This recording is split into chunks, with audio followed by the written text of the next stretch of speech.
어느 예수 잘 믿는 흑인 남자가 있었습니다. 그런데 이 흑인 남자가 사는 동네에 좀 떨어진 백인 지역이 있는데 거기에 아주 크고 화려하게 잘 지은 큰 교회가 하나 있었습니다. 그리고 주일이면 고귀하게 생긴 많은 사람들이 고급 승용차를 타고 와서 거룩하게 예배를 드리고 이제 가는 것을 늘 보았습니다.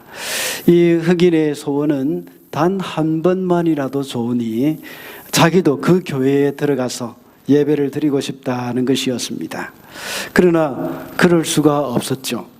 그 교회는 백인들만의 교회였고 또 흑인들은 근처에 울신도 못했습니다. 그래서 이 흑인 성도는 하루도 빠짐없이 하나님 앞에 열심히 기도를 드렸습니다. 주님, 제 소원을 들어주십시오. 단 한 번만이라도 좋으니까 저 아름답고 훌륭한 교회에 들어가서 예배 딱 한 번 드릴 수 있게 해주십시오 하고 열심히 며칠 동안 기도하자 마침내 예수님의 응답이 들렸습니다. 예수님이 그 흑인 남자에게 이렇게 말했습니다. 얘야, 나도 저 교회에 한 번도 들어가 보지 못했단다 하고 말씀을 하셨습니다. 성경에 나오는 교회 중에서도 예수님이 들어가지 못하고 있는 교회가 있었습니다. 어느 교회일까요? 라오디게아 교회이죠. 라오디게아 교회는 예수님을 문 밖에 세워두었습니다. 그래서 예수님은 서서 문을 두드렸죠. 그리고 그 안에 들어가서 함께 먹으며 교제를 하고 싶어 하셨습니다. 우리는 지난 신년 예배 때와 또 지난 5일간의 특별 새벽 기도 기간을 거치면서 아시아의 7교회를 살펴보고 있는 중입니다. 첫 번째로 에베소 교회에서 처음 사랑을 회복하라고 했고, 두 번째 교회로 서머나 교회는 주님이 전혀 책망하지 않으셨습니다. 다만 장차 있을 고난을 잘 견뎌라고 했습니다. 그리고 고난을 견디는 법에 대해서 말씀을 해 주셨습니다. 세 번째 교회는 버가모 교회였죠. 순교자 안디바를 배출한 버가모 교회는 삶의 디테일한 부분에서 실패했습니다. 그래서 삶에서 승리하라는 제목으로 말씀을 살펴봤습니다. 네 번째 교회인 두아디라 교회는 거짓 선지자 이세벨을 용납해서 이 거룩을 잃어버렸습니다. 그래서 거룩한 삶을 살라는 제목으로 말씀을 들었습니다. 다섯 번째 교회인 사대 교회는 살았다고 했지만 죽은 것이라고 했습니다. 그래서 다시 살아나도록 부흥을 사모하라는 제목으로 살펴보았고, 어제 새벽에 여섯 번째 교회인 빌라델피아 교회는 칭찬받는 교회라고 했습니다. 오늘은 그 마지막 시간으로 일곱 번째 교회인 라오디게아 교회에 대해서 살펴보겠습니다. 라오디게아 교회는 빌라델피아 교회에서 빌라델피아라는 지역에서 70km 떨어진 거리에 있습니다. 헬라 제국의 알렉산더가 죽은 후에 셀쿠스 왕조의 이 안티오쿠스 2세가 자기 부인의 이름을 따서 도시 이름을 라오디게아라고 이제 이름을 지었던 것이죠. 자기 부인의 이름은 라오디케입니다. 라오디케. 이 도시는 굉장히 부유했습니다. 이 지역은 라쿠스 계곡이라는 것이 있는데 그 계곡에 자리를 잡아 있었기 때문에 이 에베소로부터 시작해서 동방으로 통하는 그 교통의 요충지였습니다. 많은 무역상들이 이 지역을 지나다녔습니다. 그리고 로마의 키케로라고 하는 사람이 이 재산을 예치하고 현금 거래를 한 일이 있을 정도로 거기에 굉장히 큰 은행이 설치되어 있었습니다. 금융 도시이죠. 이 도시의 주민들은 굉장히 화려했고 또 고급스러운 흑 양모 이것을 짜서 팔았습니다. 그리고 주전 4세기에 아리스토텔레스 아주 유명하죠. 그때부터 유명한 의과 대학이 있었습니다. 그 중에 이곳에서 생산된 부르기아 안약이라는 것이 있습니다. 세계적으로 명성이 높죠. 안약을 사러 오는 사람들도 참 많았습니다. 이런 환경 가운데서 대단한 부를 축적한 라오디게아였습니다.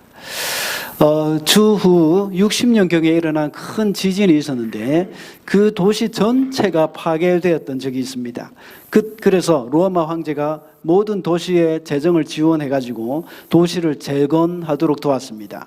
그러나 라오디게아에서는 그 지원을 정중하게 사용했습니다. 왜 그랬겠습니까? 돈을 지원해주면 얼마나 좋습니까? 그런데 사용했습니다. 그런 도움이 없이도 자기들은 충분히 일어설 수 있다고 생각했기 때문입니다. 그 정도로 그 지역이 부자였습니다. 이렇게 돈이 많고 상업 활동이 활발한 도시에 유대인들이 또 없을 리가 없죠.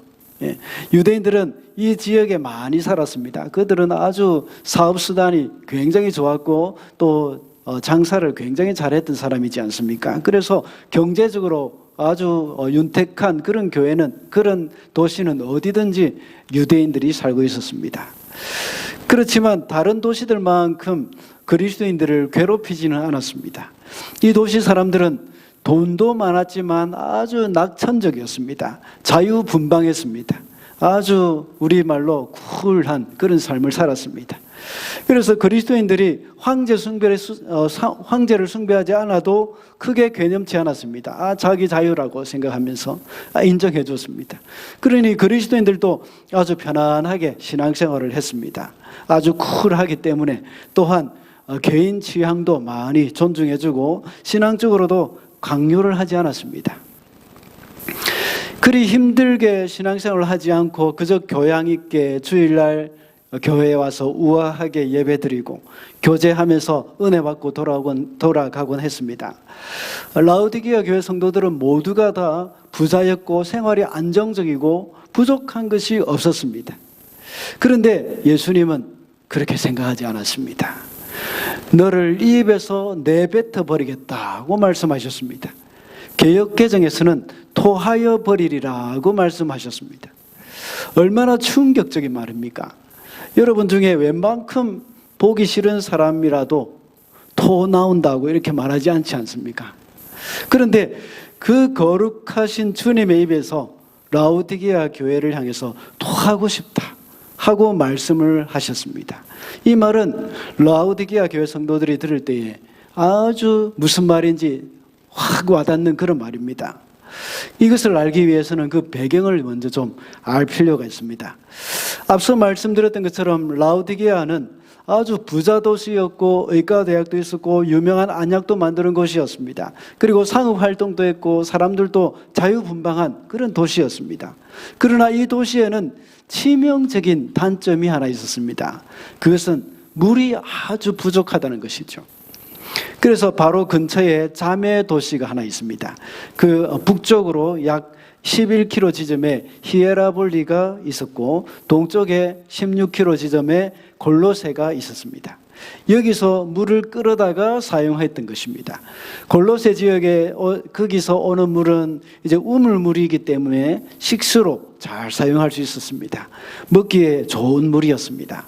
그런데 히에라볼리 지역에서 나오는 물은 생활 용수로만 사용했습니다. 그래서 주로 빨래를 하거나 몸을 씻는 데 사용했죠.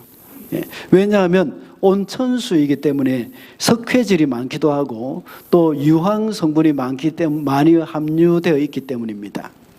사진을 보시면 히에라볼리에서 흐르는 온천물이 보입니다.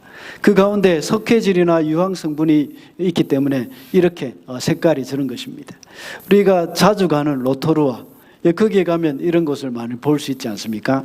로토루아에는 석회질보다는 유황이 더 많아서 또 노란색들이 더 많이 보이는데 여기는 석회질이 더 많은 것 같습니다. 그런데 이 온천물이 처음에는 뜨겁다가 라오디게아까지 이 수로를 타고 오는 동안 점점 더 식어집니다. 그래서 나중에 물을 떠보면 미지근한 것이죠.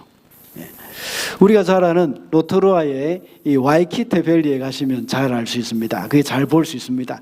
와이키테 밸리에 보면 하프울에 들어가시면 약간 위쪽에 북쪽에 북쪽이 아니죠. 숲 속으로 좀 한 150m 정도 걸어 들어가면 펄펄 끓는 물이 이 솟아나는 큰 구덩이가 있습니다. 그 구멍에서 그 물이 막 수로를 타고 내려오는 동안 한 200m 정도 내려오는 동안 식지 않습니까? 그래서 사람들이 풀장에 들어가서 뜨끈뜨끈하게 목욕을 할 수 있는 겁니다. 그런데 히에라블리에 있는 그 펄펄 끓는 물이 11km의 수로를 따라 내려오는 동안에 물이 다 식어버립니다. 그래서 뜨겁지도 않고 차지도 않습니다. 만약 그것이 뜨겁다면 먹을 수 없는 온천수인 줄 알기 때문에 미리 먹지 않겠지만 그렇지 않을 경우에는 마시게 될 수도 있다는 겁니다. 그러면 미지근한 온천수인 줄 알고 곧 내뱉어 버리죠. 그리고 유황이나 또 석회질이 섞인 물일 경우에 마실 수가 없죠. 그렇게 마실 경우에는 속에서 구토가 올라올 수도 있습니다. 석회질이 몸에 해롭지만 특히 유황이 섞인 것은 독소가 있기 때문에 인체에 굉장히 해롭지 않습니까? 그래서 예수께서 말씀하신 것처럼 미지근하여 토해낸다 하는 말을 라우디게아 사람들은 아주 잘 이해를 할 수 있는 겁니다. 예수께서 그만큼 미지근한 신앙을 또한 싫어한다는 것입니다. 이런 신앙은 마실 수 없는 물과 같은 그런 취급을 하셨던 겁니다. 그러면서 주님은 열심을 내라, 회개하라고 말씀하신 겁니다. 이런 말은 현대의 뉴질랜드 교회를 비롯해서 유럽 교회나 한국 교회가 듣게 될 수도 있는 책망입니다. 왜냐하면 정말 교양 있고 우아한 예배, 또 수준 높은 성가대나 찬양팀이 인도하는 그 깔끔한 예배는 있지만 그 안에 열정이 식어버렸다면 바로 미지근한 교회가 되고 마는 겁니다. 열정을 다시 회복해야 합니다. 그래서 오늘은 열정을 회복해라 하는 그런 제목으로 말씀을 살펴보겠습니다. 첫째로 열정 회복을 위해서는 이 주님의 방법을 따라야 합니다. 18절 말씀입니다.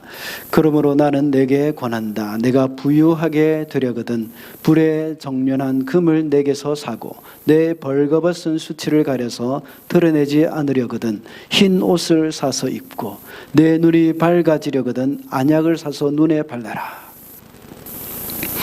앞서 말씀드린 배경을 통해서 라우디게아 교회는 자신들의 육신의 그 안락함 때문에 영적인 실상을 알지 못했습니다.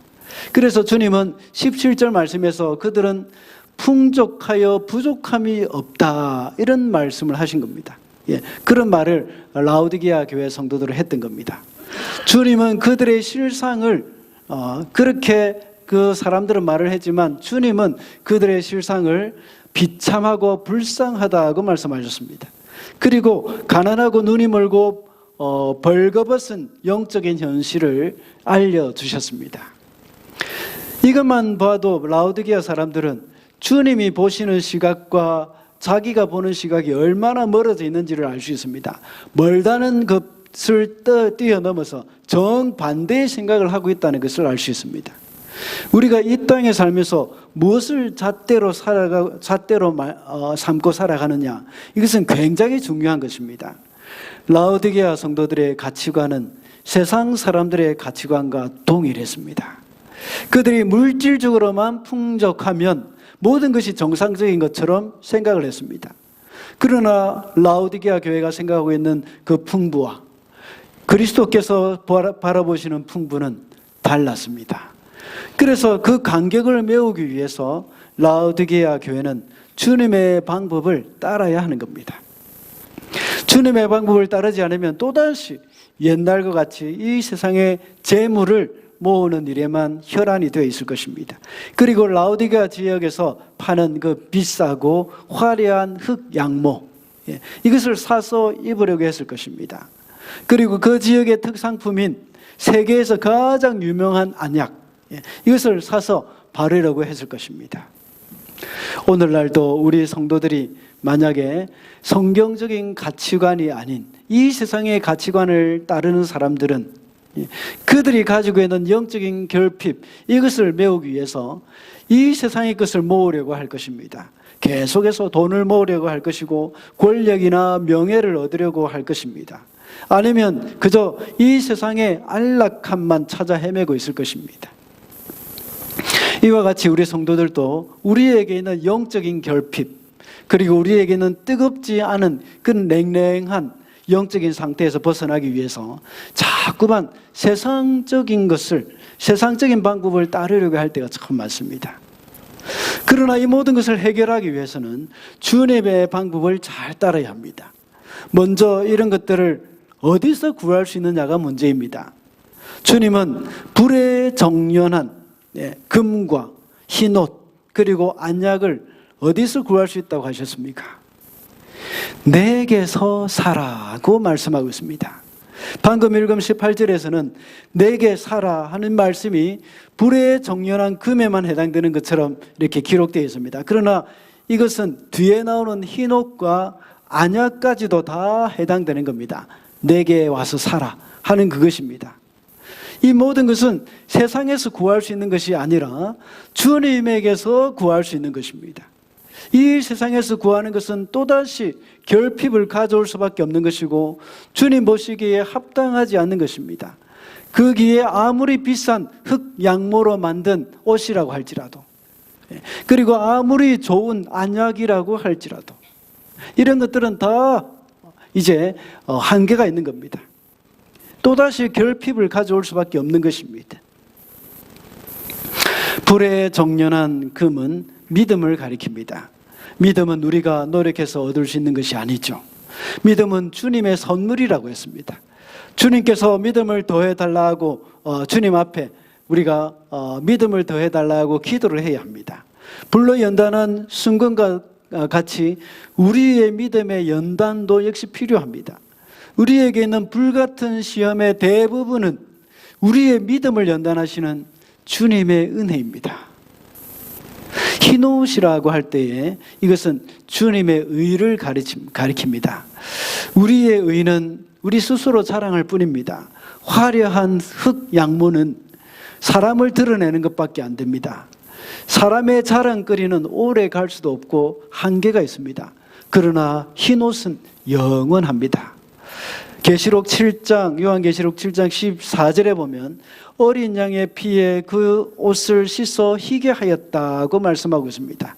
우리의 더러운 행위의 옷은 주님의 피로 깨끗하게 되어서 희게 되었습니다. 그래서 흰옷은 그 누구도 정죄할 수 없는 완전한 의, 주님의 의로 옷을 입게 된 것입니다. 그리고 안약은 라오디게아의 특상품인 부르기아 안약이 아닙니다. 이것은 우리의 영의 눈을 뜨게 해줄 안약을 말하는 겁니다. 부르기아 안약이 아무리 효능이 뛰어나다고 하더라도 우리의 영의 눈을 뜨게 해줄 수는 없습니다. 우리의 영의 눈을 뜨게 해줄 수 있는 것은 그 안약은, 우리의 눈을 뜨게 해줄 수 있는 안약은 바로 하나님의 말씀과 성령의 능력밖에 없는 것입니다. 이런 것을 세상에서 구하려고 하다가 이 큰 봉변을 당한 사람이 있죠. 그는 바로 사도행전 8장에 나오는 마술사 시몬이라는 사람입니다. 그는 빌립이 사마리아에 가서 복음을 전하는 중에 일어나는 여러 가지 기적을 보았습니다. 그래서 그도 따라다니면서 나도 예수님을 믿겠다고 했습니다. 그 후에 베드로와 요한이 가서 기도하니까 사마리아에 있는 많은 사람들이 성령을 받게 됐습니다. 이를 본 마술사 시몬은 베드로에게 돈을 주면서 자신도 그런 능력을 받게 해달라고 했습니다. 그러자 베드로가 그를 책망했죠. 마술사 시몬은 주님으로부터 받은 것을 주님으로부터 받아야 될 것을 이제 세상의 방법으로 돈을 주고 사려고 했던 것입니다. 이 모든 것은 주님으로부터 나오는 것입니다. 자신의 방법으로 그것을 회복하려고 해서는 안 되는 것이죠. 환자가 병이 낫기 위해서는 의사에게 가서 진단을 받고 그 의사의 처방을 받는 것이 당연한 것입니다. 그것과 같이 우리의 영적인 문제도 역시 주님의 방법으로 회복을 해야 하는 겁니다.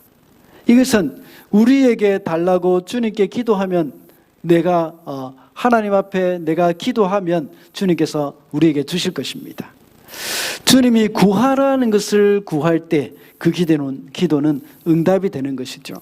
믿음을 달라고 기도하고 주님의 의로 옷 입혀 달라고 기도해야 합니다.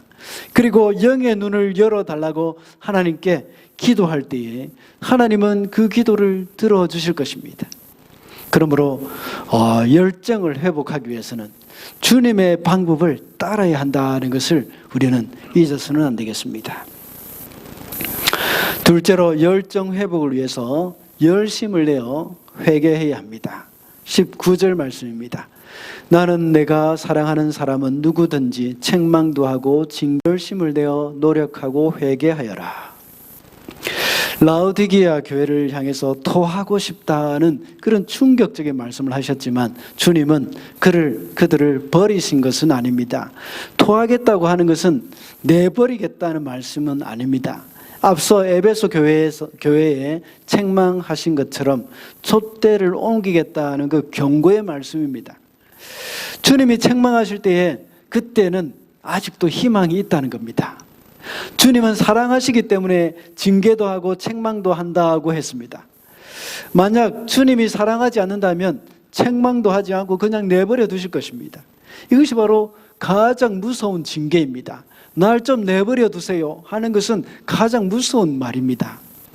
로마서 1장에 보면 이방 사람들이 행하는 그 우상숭배와 부끄러운 욕심, 그것을 하나님께서 내버려 두셨다는 말씀을 합니다. 이것이 바로 무서운 것입니다.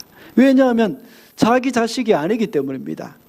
주님은 사랑하는 자식에게 징계한다고 하셨습니다.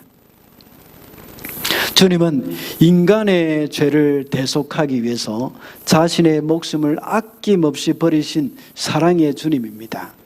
그렇기 때문에 더욱 애끓는 심정으로 죄 가운데 있는 자를 책망하시고 징계하시는 겁니다. 그것을 할 때 그 책망과 징계가 더욱 고맙게 여겨집니다. 그래서 열심을 내어 회개를 하게 되는 것이죠. 우리가 읽고 있는 세 번역에서는 열심을 내어 노력하고 회개하라고 말씀하고 있습니다. 그런데 원문에서는 노력하고라는 말은 없습니다. 이 말씀은 열심을 내어 회개해라는 말로 해석을 해야 합니다. 열심을 내어라는 말은 열심, 이것은 그 일에 집중한다는 말입니다. 회개하는 일에 온 마음을 다한다는 의미입니다. 이렇게 회개하는 일에 온 마음을 다한 사람이 우리가 잘 아는 사람이 있습니다. 바로 다윗이죠. 다윗이 바세바와 간음한 후 나단 선지자가 그를 찾아와서 다윗이 행한 일에 대해서 책망을 했습니다. 하나님은 다윗을 사랑하시기 때문에 다윗을 그냥 놓아두지 않으셨죠. 나단 선지자를 보내서 다윗의 죄를 지적하면서 책망을 하셨습니다. 그때 다윗은 눈물로 침상을 적시며 회개를 했습니다. 그저 하루 이틀 정도 울며 회개한 것이 아닙니다. 그는 오랫동안 이 일로 하나님과 씨름을 했습니다. 그저 참회시, 그래서 그는 참회시를 몇 편이나 기록을 할 정도였습니다. 그리고 성령을 거두지 말아달라고 하나님 앞에 간구했습니다. 왜냐하면 하나님의 영이 떠난 사울의 모습을 똑똑히 보았기 때문입니다. 성령이 떠난 사울의 모습은 어떠했습니까? 악령이 내려서 완전히 미친 왕이 되어버렸지 않습니까? 그는 자주 집안에서 정신없이 떠들면서 떠들어대며 고함을 질렀던 그런 사람입니다. 그를 위로해 주기 위해서 다윗이 수금을 타며 노래까지도 불러주었습니다. 그리고 앞에 대지에서 말씀드린 바와 같이 성령이 떠난 사울은 영의 눈이 어두워졌습니다. 충성스러운 신하이자 사위인 다윗을 죽이려고 온 나라를 이잡듯이 다 뒤진 그런 사람이었습니다. 그런 모습이 바로 성령을 거두어 갈 경우에 일어난다는 것을 다윗은 절실히 깨닫고 그 성령을 거두지 말아달라고 하나님 앞에 기도했던 겁니다. 그리고 다윗은 하나님의 용서를 경험했지만 그는 고난을 겪을 때마다 자신이 당하는 그 환난은 과거에 범한 죄악 때문임을 생각하곤 했습니다.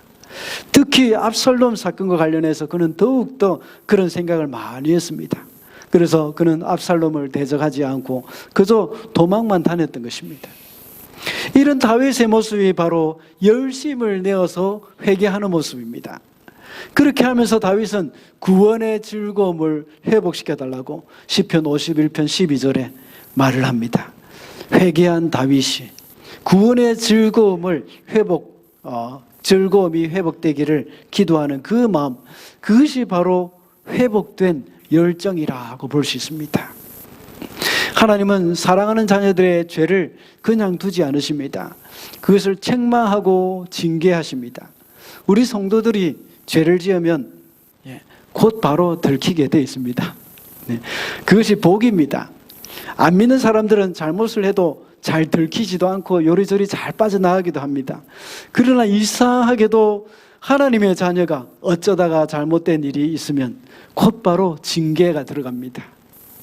이것은 하나님의 책망이고 하나님의 사랑입니다. 그럴 때 우리는 열심으로 회개를 해야 합니다. 이것이 바로 우리가 살 길입니다. 그냥 가볍게 주님 잘못했습니다 라고 넘어가지 마시고 회개하는 일에 집중하고 온 마음을 다해 회개를 해야 합니다. 그래야 또다시 같은 잘못을 하지 않습니다. 그것이 바로 진정한 회개라고 할 수 있습니다. 그렇게 할 때 다윗과 같이 우리 속에서 구원의 기쁨인 열정이 다시 회복될 것입니다. 마지막으로 열정 회복을 위해서 주님과의 교제를 누려야 합니다. 20절 말씀 우리 다 같이 한번 읽어주실까요? 시작.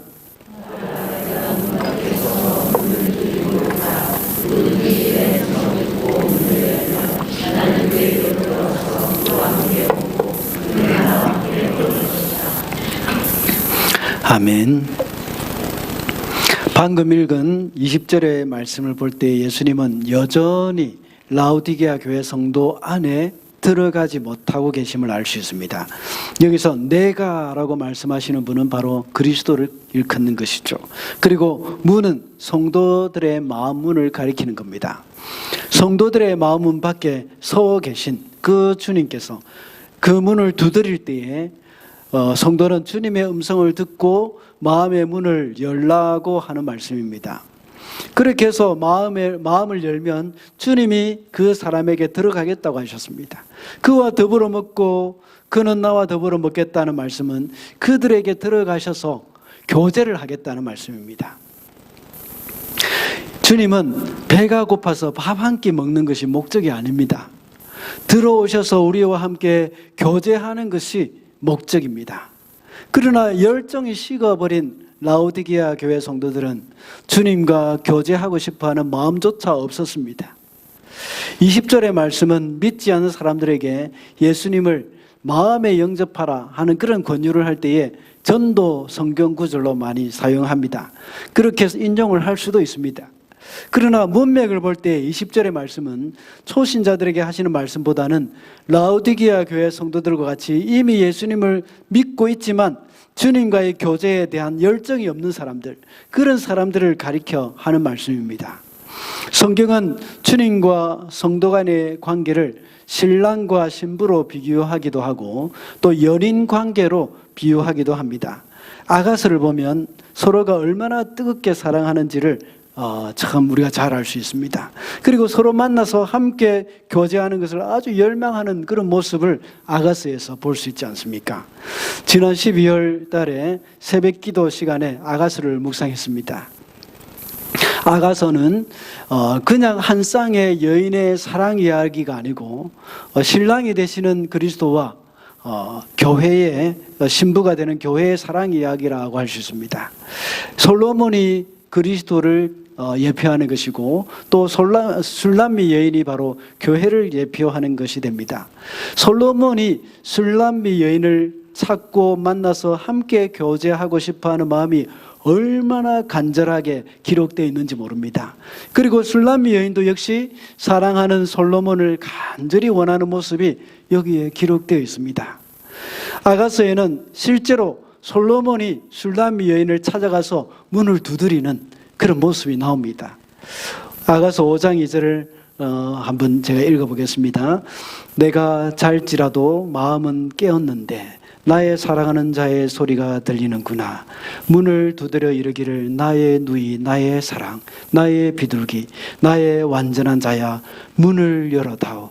내 머리에는 이슬이 내 머리털에는 밤이슬이 가득하였다 하는구나. 솔로몬의 이런 간절함에 술람미 여인은 또한 화답을 하죠.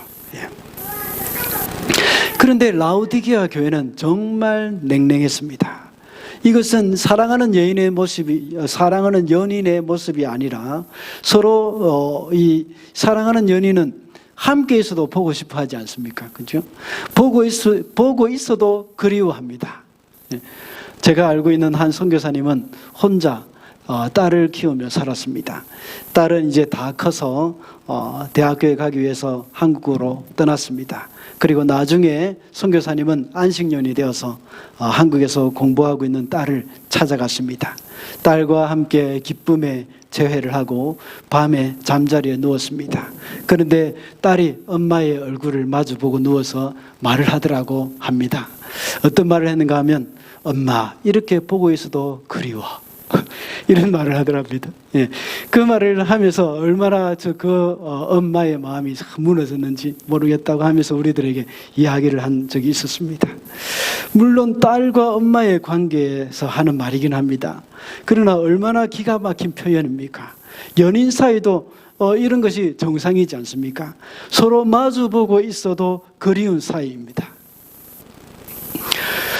오늘 본문에서 주님은 문 밖에 서서 두드리고 계십니다.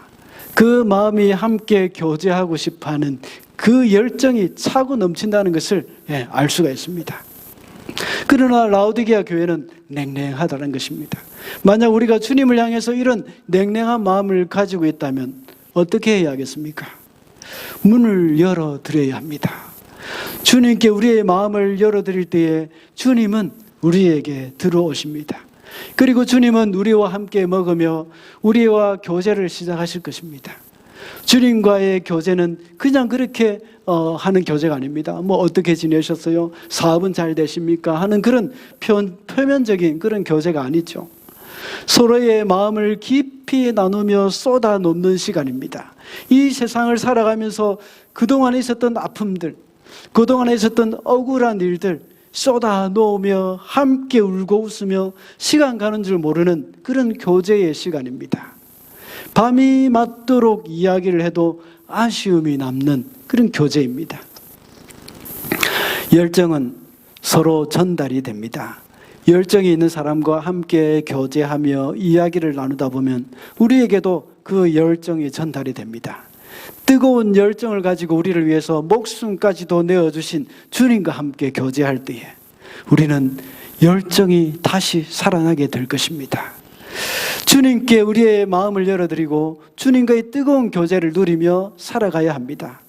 내가 마음을 열어드려야 합니다. 이렇게 마음의 문을 열고 주님을 모셔드리면 주님은 우리와 더불어 먹고 마십니다. 그것은 영광의 주님과의 그 자유롭고 친밀한 교제를 나타내는 것입니다. 그리고 또한 천국의 행복을 나타내주는 표현입니다. 예수님은 이처럼 그 백성들이 예수님과 함께 천국의 잔치를 누리기를 원하십니다. 우리가 나는 배불러서 먹을 필요가 없다 하는 그런 어리석은 말은 하지 말아야 합니다. 그리고 예수님과 먹고 마시며 교제하는 천국 잔치에 그 초청에 응할 수 있어야 하겠습니다. 말씀을 맺겠습니다. 라우디게아 교회 성도들은 미지근한 물 같았습니다. 그들은 예수님을 믿는다고 하였지만 예수님을 믿는 사람, 예수님을 믿는 사람으로서의 향기가 나타나지 않았습니다. 교회에 나오는데 신자인지 불신자인지 분간이 안 가는 자들이었습니다. 그들의 신앙엔 열정이 없었기 때문입니다. 말씀을 들으려는 그런 소원도 없었습니다. 그리고 변화되고자 하는 그런 마음도 없었죠. 순종하고 헌신하고자 하는 그런 마음도 역시 없었습니다. 하나님의 일에 대해서 열정을 나타내지 않았습니다. 그렇다고 특별히 또 반발도 하지 않았습니다.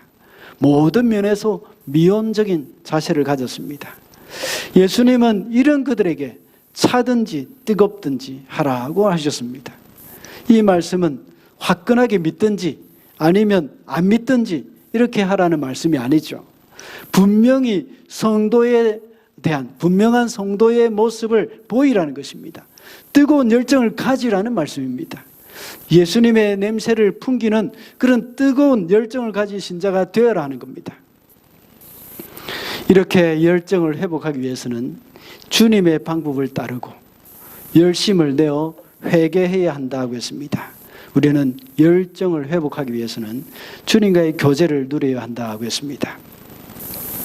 그래서 주님을 향한 열정을 회복하게 되는 저와 여러분이 되시기를 바랍니다. 기도하겠습니다.